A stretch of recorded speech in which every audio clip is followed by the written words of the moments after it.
Techmatic razor.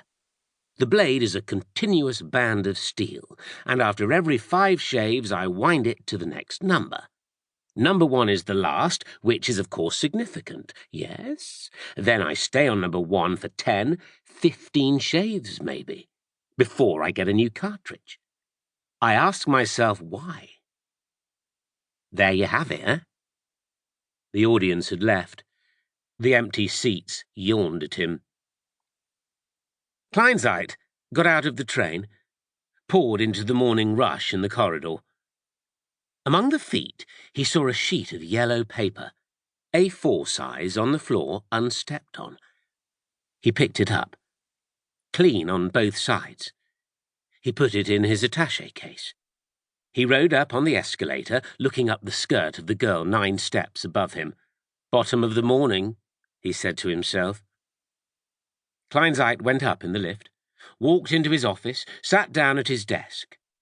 He dialed Dr. Pink's number and made an appointment. That's the way to do it, said the bed in the hospital on the other side of town. Sister and I will take care of everything, and you get a bottle of orange squash on your locker like everyone else. I won't think about it now, thought Kleinzeit. He took the sheet of yellow paper from his attaché case. Thick paper it was, coarse in texture, crude and strong in its colour. It wanted a plain deal table. Whitewashed walls, a bare room, thought Kleinzeit. In stories there were plain deal tables. Young men sat at them and wrote on ordinary foolscap. Their single coat hung from a single peg in the whitewashed wall. Were there plain deal tables? Bare rooms? Kleinzeit put the paper into his typewriter with a sheet of carbon paper and a sheet of flimsy, shook some dandruff over the machine, and began to write a television commercial for Bonzo toothpaste. Sister. Sister woke up, got out of bed, rose like the dawn. Rosy-fingered, rosy-toed, rosy-nippled. Tall, firm, shapely, Juno-esque. Bathed and brushed her teeth. Plain white bra, Marks and Spencer knickers, nothing fancy. Put on her uniform, her cap, her firm black sister shoes. Ward A4, please, she told the shoes. They took her there. What a pleasure to see her walk. The walls were cool and fresh with it on either side. The corridors smiled with reflected sister. In her office, sister did her office things, smoked a cigarette, unlocked the medicine locker, looked out on her empire. Men coughed and groaned, ogling her with eyes that bulged above oxygen masks. Some day my prince will come, thought sister. She walked among them, borne gracefully on her sister shoes, trailing clouds of mercy and libido, followed by the medicine trolley. Ah, they sighed. Ooh, they groaned.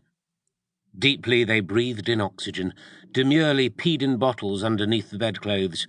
Which bed will it be? Thought sister. It was raining. The daylight in the ward was silvery, musical. The ceiling was ornately braced, like the roof of a Victorian railway station platform. Freshly painted cream-coloured Victorian knee braces. Silver rainlight, green blankets, white sheets and pillow slips.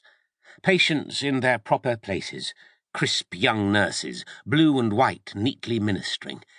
Everything shipshape, thought sister.